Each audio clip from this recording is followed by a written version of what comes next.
speaking of gays, let's talk about David Archuletta and tomatoes. Hold the pickles.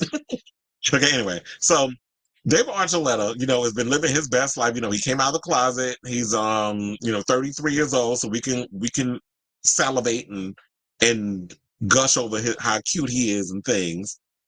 But he's been going through it. Like he's been trying to live. Okay, so he was on season 7. Which season was? Damn, I need to look that up. What season was Adam Lambert? I know I should not be doing this during the show, but whatever.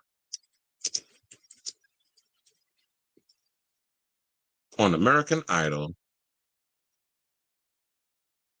Um, Season 8. Okay, so look. So David Archuleta was season 7, and then Adam Lambert came on season 8. So I was right. I stopped watching American Idol after Adam Lambert. So David Archuleta was the season before him. So it says that the 33-year-old has come a long way since taking second place on the 7th season of AI exactly 16 years ago today. And that today, let me see, what date was it? A shout out to Queer Team. It was so it was yesterday. So May 21st is when they did this article. So it's been literally 16 years since he was on American Idol. So in the years since, Archuleta's personal journey has included coming out as queer, leaving the Mormon church, becoming a gym bro, and reveling in his newfound freedom with exciting experiences that include hitting up music festivals and raves. Now, over the weekend, the Crush singer continued on the techno circuit by attending the Electric Daisy Festival in Las Vegas, which is considered to be one of the largest electronic music festivals in North America. Now, the 3-day event featured headlining main stage performances by David Guetta, Steve Aoki, Armin van Buuren, Tiesto, Zedd, Alesso, Cascade, Griffin, and John Summit, along a list of others on the various stages. Now, I will point this out that I've seen some friends of mine that actually got to go to that festival. Like I was watching their Instagram and stuff, and people have been kind of going in on David because he's been showing up shirtless and he's been showing pictures of himself in the gym and showing his progress, and it's like, yeah, isn't that what the gays usually do? Well, the mainstream, like we used to call them circuit queens, or maybe we still do, or like with Chelsea, New York City, we have an area called Chelsea. It's not that way anymore, but back when I was coming up in the 2000s and the 2010s and stuff, a little halfway through that, maybe like 2015, it started to change up a little bit. But Chelsea was all about, you saw all the gays was living out there, the muscle queens. They had a lot of the clubs and stuff like Splash, XL, so many other things. They even shot Sex in the City at one of the XLs out there, because then they moved it to in the Out New York City Hotel, which I wound up interviewing the girls at Drag Race during season 5. But that's a whole nother story for a whole nother day. But then they changed it up. Now it's Hell's Kitchen. Now Hell's Kitchen got more of the muscle gays and stuff out there. And yes, David Archuleta, since he's come out and come into terms with his sexuality, he has been hitting the gym. He has been getting that body tight and right. He don't want to look like no twink at no 33. He want to look like he got a little body yaddy yaddy. Body yaddy yaddy yaddy yaddy yaddy yaddy yaddy. Shout out to Megan. And there's nothing wrong with that. Now, this says that his circuit board transformation went off without a hitch as he shared a shirtless slideshow showing off his musculature in giant metallic cargo pants and raver shades, and he had a harness on. He had to bring a little gay fashion to the situation, and it said while dancing to the techno and dubstep beats, his unbridled joy was palpable. And then it says, after disclosing all the positive reaction he received from straight dudes with their girlfriends just coming up and fist bumping me saying they can tell I've been working hard at the gym, Archuleta expanded how the vibe at the festival is more than it may appear on the surface. He said, it looks wild because of the hard techno and crazy outfits and lights and visuals, but the plur culture, which stands for peace, love, unity, and respect, is a great standard to have for a festival and amazing to be around. It teaches you how to not be judgmental and that there are other ways of being together, finding community, and being one in a moment together. Archuleta went on to explain how he's garnered more self-confidence from attending these festivals and has found the whole experience therapeutic because he says that you get to let out what you normally don't get to, which is why a lot of times I will say people go to festivals or people go to these type of events is because, you know what, for most of the year, you're working, you're having to put on this professional, face. And then when you go to festivals and you go to certain places, you get to let off some steam. You get to just relax and have a good time with your friends. Maybe drop a Molly or whatever the case is and just let your hair down.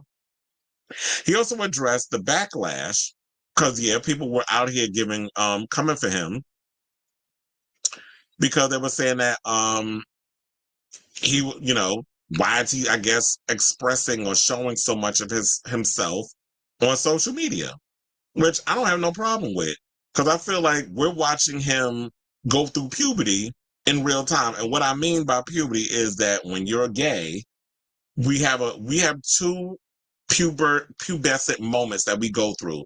We go through the regular puberty, which would be like, your body is changing and you're growing from a boy into a man.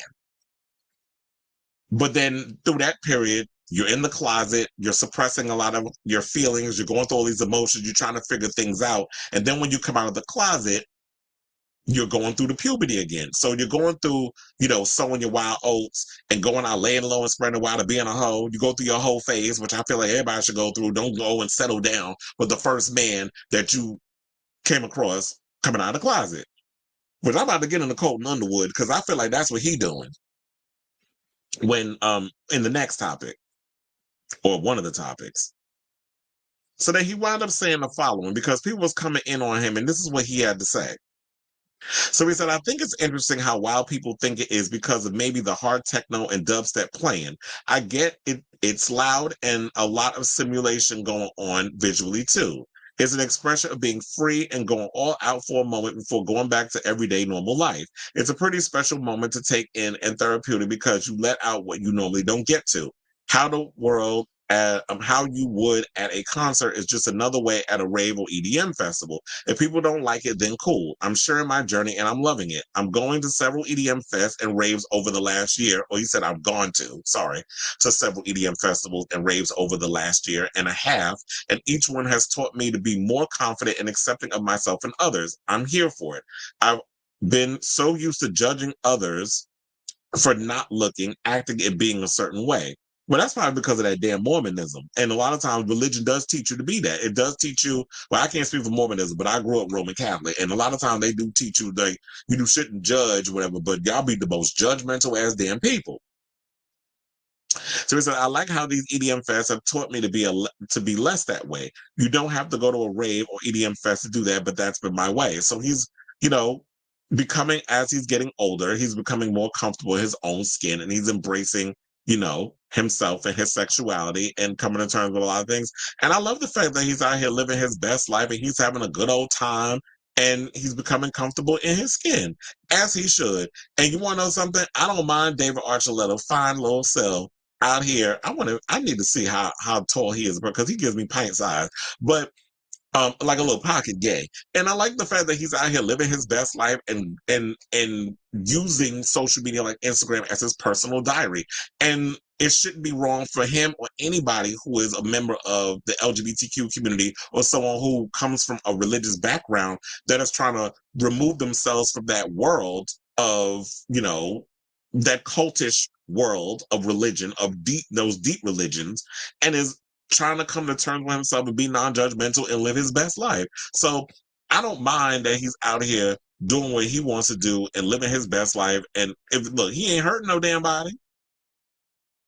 So, and I did love the recent video that he did where he danced with Paula Abdul what was it, Vibology?